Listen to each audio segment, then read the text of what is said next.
Selamat pagi untuk kita semua. Sebelum kita akan mendengarkan sebagian daripada firman Tuhan, kita berdoa terlebih dahulu. Mari kita bersatu dalam doa. Puji syukur dan terima kasih Tuhan untuk penyertaan-Mu di saat kami beristirahat.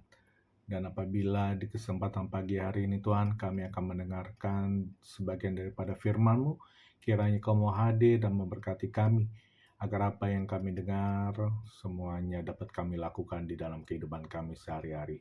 Berkati Tuhan. Amin. Selamat pagi untuk kita semua. Renungan pagi kita hari ini diambil dari kitab Filipi. Filipi pasalnya yang kedua ayat yang ke-9. Saya akan membacakannya di dalam bahasa Indonesia dan juga di dalam bahasa Batak. Di dalam bahasa Indonesia, itulah sebabnya Allah sangat meninggikan dia dan mengaruniakan kepadanya nama di atas segala nama. Lalu di dalam bahasa Batak, sonondo natar surat. Alanido di patibo debata ibana, jala di bahasa untuk ibana, goarna sumurung, asa nasa goar. Dalam dunia ini, saya rasa banyak dari kita maupun yang di luar sana mengejar nama besar, jabatan, dan juga kehormatan. Karena itu bisa dianggap sebagai suatu penghargaan yang tertinggi yang bisa didapat oleh seorang manusia dalam kehidupan sosialnya. Namun di pagi hari ini Alkitab menunjukkan kepada kita melalui Filipi 2 ayat yang ke-9 bahwa kemuliaan sejati datang bukan dari meninggikan diri, melainkan dari kerendahan hati.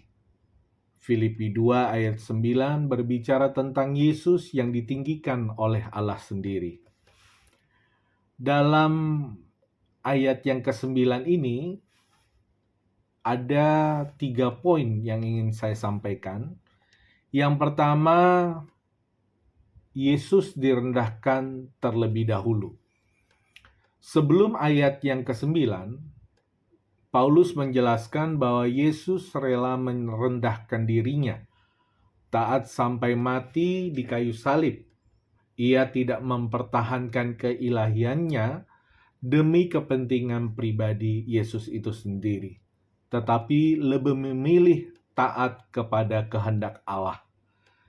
Pelajaran untuk kita di sini adalah bahwa Tuhan berkenan kepada kerendahan hati dan ketaatan, bukan pada kesombongan itu sendiri. Di pendahuluan tadi telah saya sampaikan dengan mengejar nama besar, kehormatan, dan juga keuntungan-keuntungan secara pribadi. Setelah didapatkan, kecenderungan dari kita adalah untuk menjadi pribadi yang lebih sombong. Dan itu tentu bertentangan dengan apa yang disampaikan dari sebelum ayatnya yang ke-9 dalam Filipi 2 ini. Yang kedua, kita di sini bisa belajar bahwa Bapa di surga, Allah, meninggikan Yesus. Karena ketaatan Tuhan kita Yesus Kristus, Allah meninggikan Yesus dan memberinya nama di atas segala nama. Ini menunjukkan bahwa kemuliaan sejati datangnya hanya dari Allah, bukan dari usaha manusia semata. Adapun pelajaran yang bisa kita ambil dari sini adalah, biarlah Tuhan yang bekerja di dalam kehidupan kita. Kita terbatas pada pemikiran kita, terbatas pada perbuatan-perbuatan kita, tetapi di sini kita percaya bahwa hanya Tuhanlah yang dapat mengangkat hidup kita, bukan kita yang memaksakan diri untuk dihormati. Yang ketiga, nama Yesus berkuasa. Kita mungkin pernah mendengar ada orang-orang yang bisa dikatakan memiliki kuasaan yang besar, entah itu sebagai presiden, sebagai raja di dunia ini, tetapi di renungan pagi hari ini kita belajar bahwa nama Yesus bukan hanya sekedar nama, tetapi memiliki kuasa untuk menyelamatkan, memulihkan, dan memberi pengharapan. pelajaran bagi kita. Dalam setiap kehidupan kita, kita dapat bersandar pada nama Yesus. Memang hal ini mudah diucapkan, tetapi kadang-kadang di saat kita mengalami suatu euforia, kegembiraan, bahkan di saat kita mungkin dalam posisi yang tinggi, nama kita sedang dihormati oleh sebagian besar masyarakat, di sini kita kadang-kadang lupa bahwa semua ini terjadi karena kehendak Tuhan kita Yesus Kristus.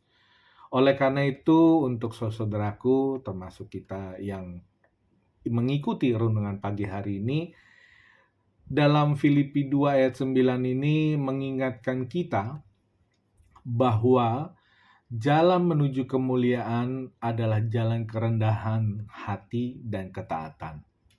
Dengan sifat kerendahan hati, tentu kita di sini belajar untuk memahami orang lain serta tidak berpengharapan pada pengertian kita secara pribadi.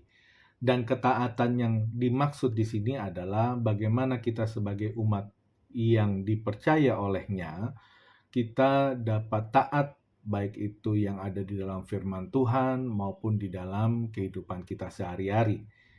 Mari di sini kita belajar meneladani hidup Kristus, hidup yang setia dalam hal-hal kecil dan percaya bahwa pada waktunya Tuhan akan meninggikan kita sesuai kehendak-Nya.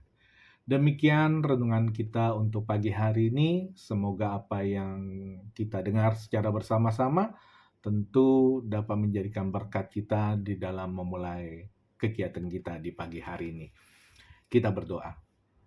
Terima kasih Tuhan untuk renungan singkat di pagi hari ini, di mana kami belajar bahwa hanya Yesuslah jalan keselamatan, dan kepada Yesuslah kami bisa berpengharapan. Kiranya segala godaan-godaan yang ada di dalam dunia ini Tuhan bisa kami tangani dengan baik, di mana segala sesuatu yang terjadi dalam kehidupan kami tentu seizin atas kehendak-Mu saja.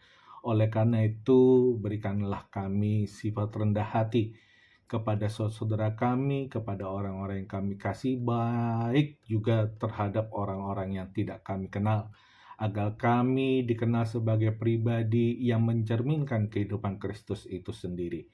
Di saat kami akan memulai kegiatan kami di pagi hari ini Tuhan, kiranya Tuhan mau memberkatinya. Dalam nama Tuhan Yesus Kristus kami berdoa dan mengucap syukur.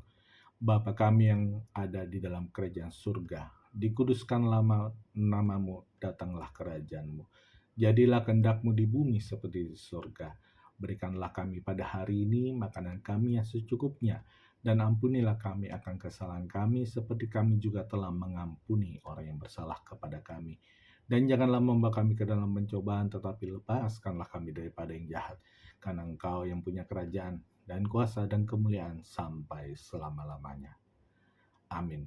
Kasih karunia dari Tuhan kita Yesus Kristus, kasih setia Allah Bapa, dan penyertaan Roh Kudus menyertai kita hari ini, esok, dan selama-lamanya. Amin. Horas Madita Saluhna.